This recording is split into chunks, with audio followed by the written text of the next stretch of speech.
Bu hikaye daha önce bildiğinizi sandığınız ama hiç bilmediğiniz Cüneyt Arkın'ın hikayesi. Bu sözlerse onun inanılası zor sözleri. Açlık çektim. Allah kimseyi aç bırakmasın. O yatağa giriyorsunuz ya, ekmek, yemek görüyorsunuz artık rüyanızda. Ben onları çektim.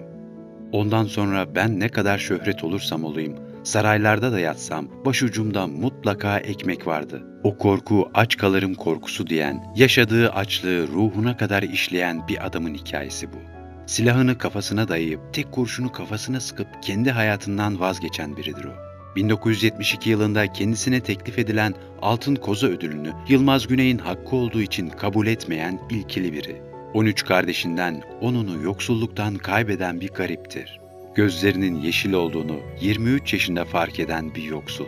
Türkan Şoray'ın gözlerine bakamayan bir bozkır çocuğunun hikayesi bu. Kahpe Bizans'ı dize getirir. Genç kızları uyuşturucu ağına düşürenleri mezara gönderir. Dünyayı kurtarıp uzaylılara gününü gösterir. Doktor Fahrettin Cürekli Batır. Namı diğer Malkoçoğlu, Kara Murat, Battal Gazi, Komiser Cemil, Gırgır Ali. Yani Cüneyt Arkın'ın hikayesi. Ben kimseye kötülük etmedim. Sadece sevdim kızınızı. Onu çok sevdim. Ömrümde ilk defa yalvarıyorum, ayırmayın bizi. Şimdi de merhamet mi dileniyorsun bizden? Senin yüzünden kızım tımarhanelerde eriyip gidiyor. Zamanla yarışır adeta, mesleğine aşıktır, işine saygılıdır. Yoksa 294 filmi ve 14 TV dizisini nasıl çeker bir insan? Cüneyt Arkın 8 Eylül 1937 yılında Eskişehir Karaçay köyünde 2 odalı kerpiç bir evde dünyaya gelir. Lise öğrenimini Eskişehir Atatürk Lisesi'nde görür. 1961 yılında İstanbul Tıp Fakültesinden mezun olur. Annesi Halise Cürekli Batır'la ablası Saadet İrişen okuyup doktor olmasını, Kurtuluş Savaşı gazisi olan babası Hacı Yakup Cürekli Batırsa bozkır ruhlu oğlunun çiftlikle uğraşmasını ister. O ise Türk sinemasını kurtaran adam olur. Çocukluğu çok yokluk ve yoksulluk içinde geçer. Bir uçurtması bile yoktur. Bütün oyuncakları, hatta bilyeleri bile topraktandır. Arkın şöyle anlatır. Öyle zamanlar olurdu ki ablalarım, anam, babam toprağa kazardı. Bulduğumuz acı kökleri yerdik. Açlık onursuz bir şeydir. İnsanı insanlıktan çıkarır. Uzun yıllar bu onursuzluğun sefaletiyle yaşadım. İnanılması zor ama gerçek olan 10 kardeşinin yoksulluktan ölmesini ise şöyle anlatır. Arkın ailece ahırın önüne taştan topraktan gecekondu yaparken ellerimiz kan içinde kalmıştı. Zaten 13 kardeşten 3'ümüz hayatta kaldık. O yoksullukta o kadar çocuk. Cehalet işte. Annem 13 çocuk doğurmuş. Ancak yoksulluktan, bakımsızlıktan, biraz da cahillikten 10 çocuğu toprağa vermişti. Onun da elleri hep çalışmaktan kocaman kocaman nasırlar tutmuştu. Öylesine sessizdi ki diye konuşur. Her ne kadar üniversitede tıp okuyacak olsa da kaderin çizgisi daha ortaokul döneminde belirginleşmeye başlamıştır. O yokluk içinde ısrarlara dayanamayan ablası sinemaya götürür. Bak Fahrettin, 5'e çeyrek kala çıkacaksın.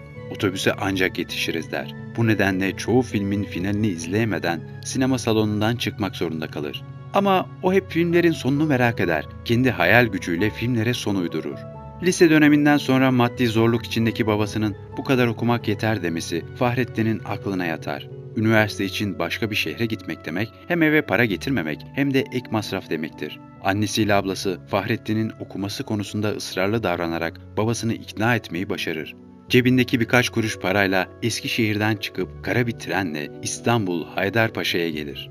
Yeşilçam filmlerinin vazgeçilmez sahnesi gibi Haydarpaşa Garı'nın kapısından çıkar. Bir elinde tahta valizi, diğer elinde yorganı.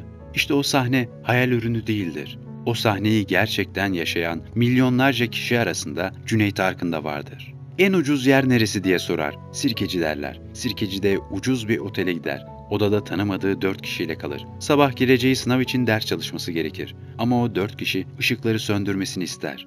Mum ışığında çalışarak girdiği sınavda İstanbul Üniversitesi Tıp Fakültesini en iyi 3. puanla kazanır.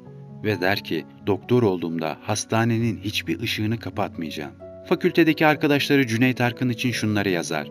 Uzunca boylu, esmer, üzgün bir alaycı gülümsemeyle etrafında çekingenlik yaratan, kadın dövenden çok nefret eden arkadaşımız. Bir yanda anatomi dersi, öte yanda inşaat işçiliği. Tek bir elbisesi vardı. Okul boyunca hep aynı ceketi giyer. Hep aynı ceketi giymekten çok utanır. Parası olmadığı zamanlar Galata Köprüsü'nde balık tutar. Cüneyt Arkın çektiği yoksulluğu şöyle anlatır. Fakülte yıllarında hep çalıştım. İstanbul'da tıp fakültesinde okurken 2 yılımı Sirkeci'de bir otel odasında 2 inşaat işçisiyle paylaşarak geçirdim.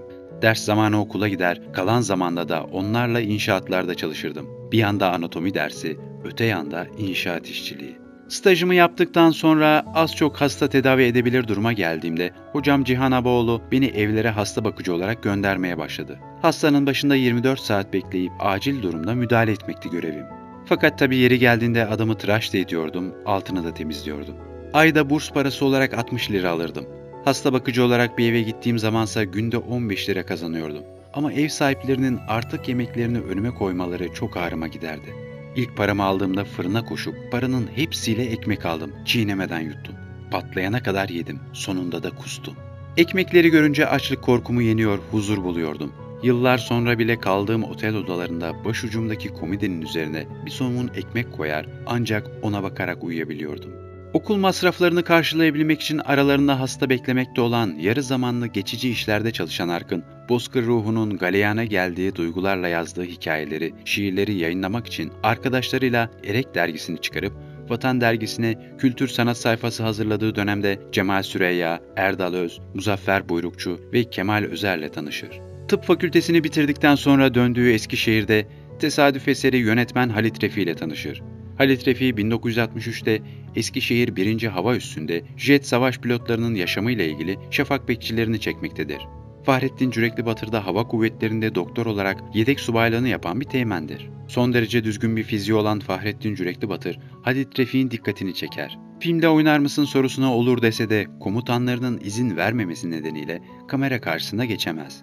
Askerlik bitince elinde bir tek stetoskopla Anadolu'nun yolunu tutar. Bir süre Adana ve civarında doktorluk yaparak hayatını kazanmaya çalışır. Arkın aslında nörolog olmak istiyordum ama boş kadro yoktu. Hastanede boğaz tokluğuna çalışıyorsun. Kadrolu olmadığın için yemek de vermiyorlar der. Arkın'ın yakasını yokluk yine bırakmaz. Cüneyt Arkın ihtisas yapmak için İstanbul'a döndüğünde kendisi gibi doktor olan Güler Macon'la evlenir. Henüz ihtisas yapmaya başlamadığı için parası pulu yoktur. Kendisi aç kalmaya alışkın ama eşinin aç kalmasına tahammülü yoktur. Şöhret pek aklında yoktu belki ama çok hayali vardı. 1963'te Artist Mecmuası'nın düzenlediği yarışmaya katılır ve birinci olur. Derginin yöneticisi Recep Ekicigil, Cüneyt Gökçer'in Cüneyt'ini, Arkın Kitabevi'nin sahibi Ramazan Arkın'ın da Arkın'ını birleştirip beni öyle lanse etti diyerek nasıl Cüneyt Arkın ismini aldığını anlatır. İstanbul'dadır, doktor olarak atanamamıştır. Birinci olmuştur ama iş yoktur. Cebindeki 3 kuruş da kısa süre sonra bitmek üzeredir. Yağmurlu bir gündür. Cüneyt Arkın Beyoğlu'nda yürürken birisi ona seslenir. Döner bakar ki seslenen Halit Refi'dir. Doktor ne yapıyorsun der. Arkın sürünüyorum diye cevap verir. Halit Refi bir film çekiyorum. Bir rol var sana göre. Oynar mısın diye sorar. Arkın hemen kaç para alacağım der. 500 deyince kabul eder. Bu film Arkın'ın oynayacağı ilk film olan Gurbet Kuşları filmidir. Cüneyt Arkın'ın hayatını değiştiren sahne ise bu filmin final sahnesidir. Gurbet Kuşları filminin sonundaki dövüş sahnesini çekerken kader hala devam ediyordu işleyişine. Çünkü bu sahneden sonra Halit Refi aksiyon filmlerinde yer almasını önerir. Sen öldürdün! Onu sen öldürdün!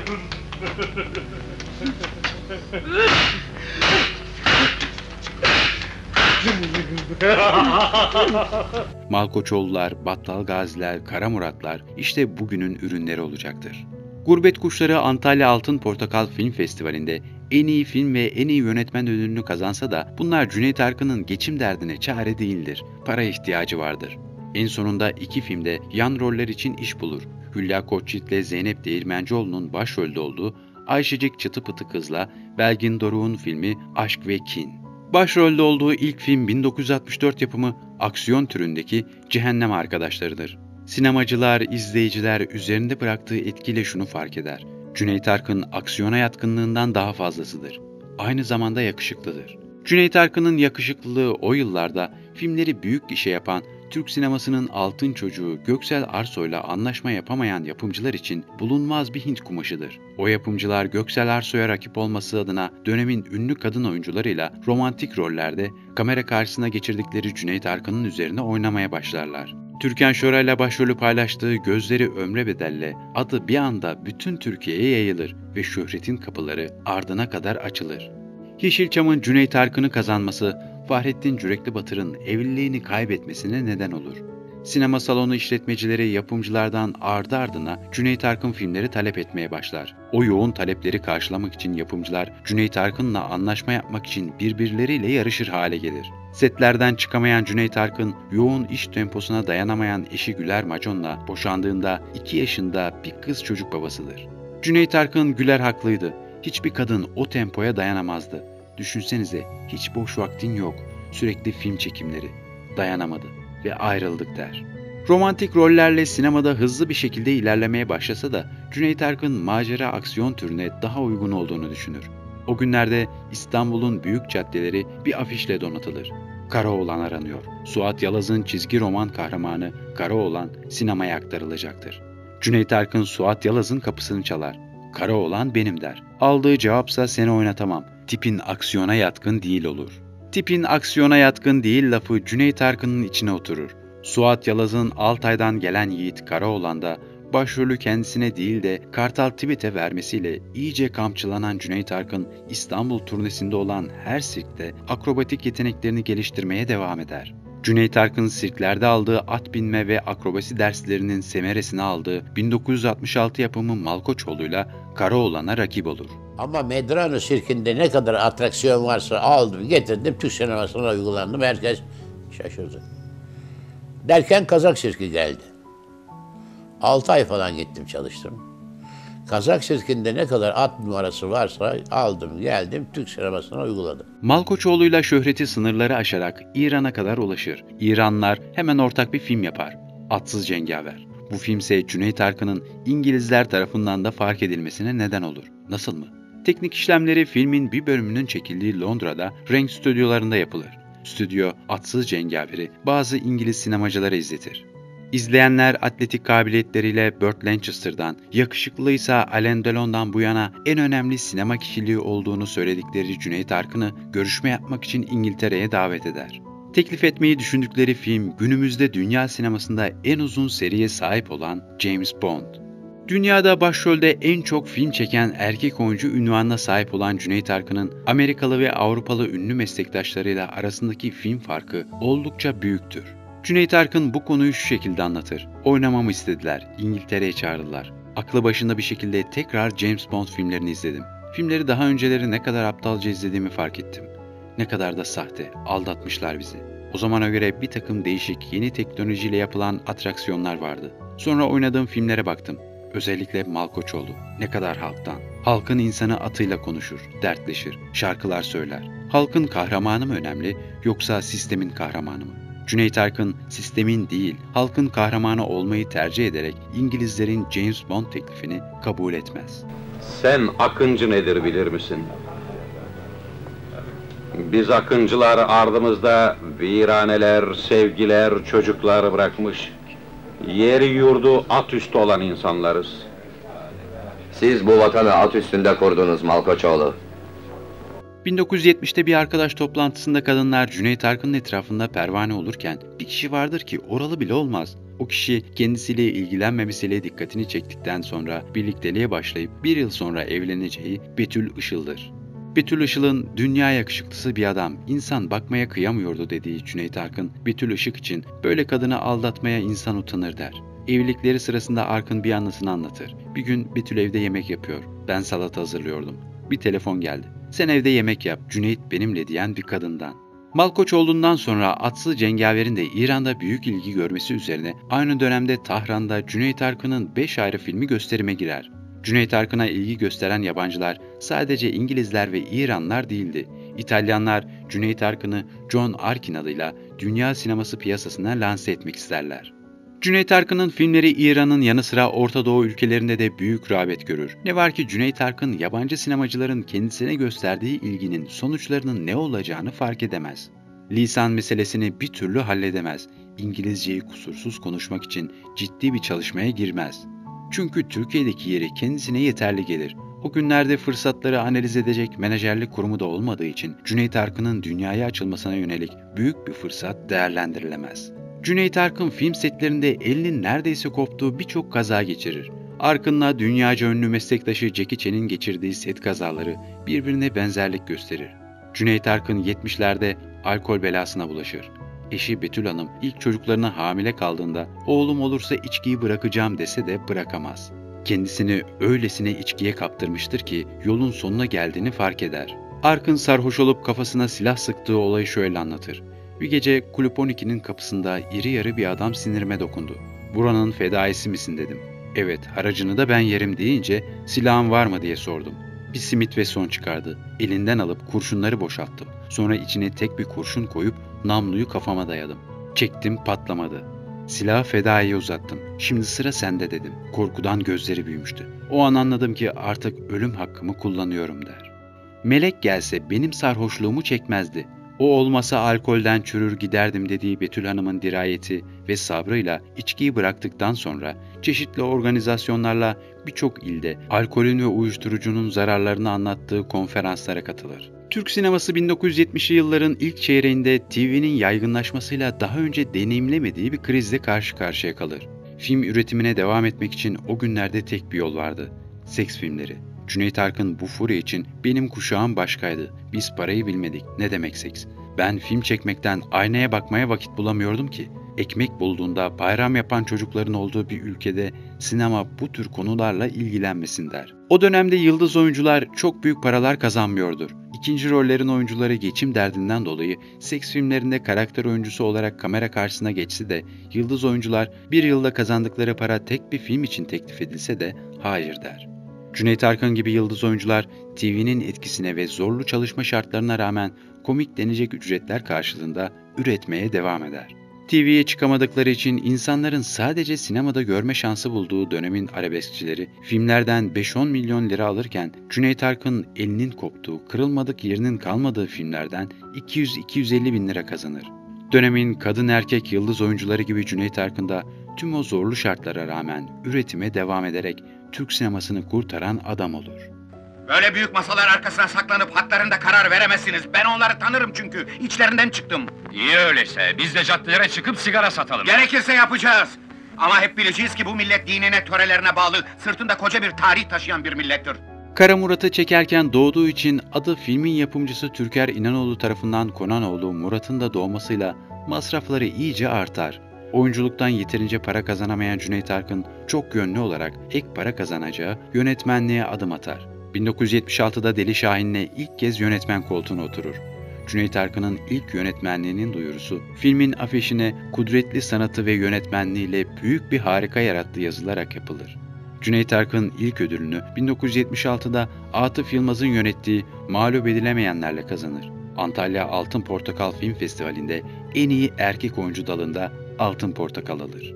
Yönetmenliğe başlamasıyla birlikte Cüneyt Arkın kariyerine yeni bir pencere daha açarak 1976'da senaristliğe ve ticaretin filmi kurarak yapımcılığa da başlar. Vatandaş Rıza. Film beyaz perdeye yoksul olmasına rağmen eşi ve çocuğuyla mutlu bir yaşam süren Rıza'nın gecekondusunu zevk için yıkan bir milyonerin oğluyla yaşadığı mücadeleyi taşır.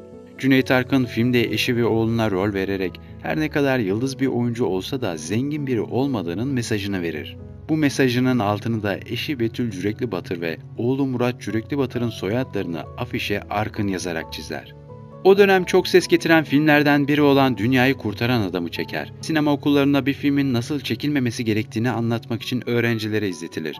Dünyayı Kurtaran Adam yıllar sonra kült film haline gelir. Dünyayı Kurtaran Adam için Türkiye'de ve yurt dışında özel gösterimler düzenlenir. Arkın 7 günde 8 günde film bitirdim.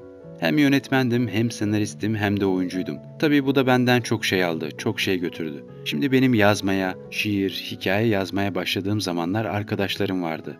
Cemal Süreyya olsun, Turgut Uyar olsun. Onlara her zaman çok yiğit gözüyle bakmışımdır. Kahraman gözüyle. Çünkü ekmek paralarını kalemleriyle çıkaracak kadar dayandılar. Ben galiba işin biraz kolayına kaçtım. Ama fark edebildim mi?